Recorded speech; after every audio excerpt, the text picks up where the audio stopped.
what would you say to somebody that's trying to start their business, start their home service business, but seeing, having some struggles to grow? What's some piece of advice you'd have for them? Yeah, so I just, if it kind of depends on what their goal is, and not to make the question or the answer Yeah, yeah, longer.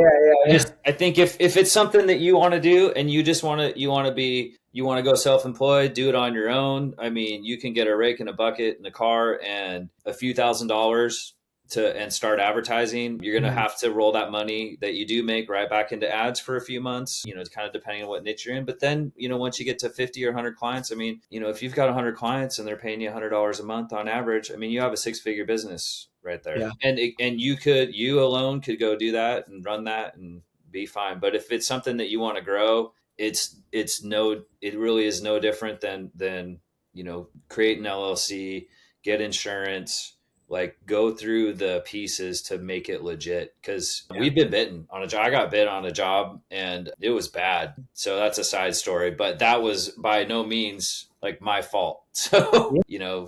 dogs creep through a electric fence that the client opened. It wasn't supposed to open, and then just and there you're just in that situation. So you do need some things in place just so you're covered. And that's where I think the business part of business can kind of get a little expensive. So but as you grow, don't be, if you want to grow something bigger, you got to get through the fear of spending money, and you got to pour it back into the business. And it's not a typically not a it's a long-term game, not a short-term Yeah. game.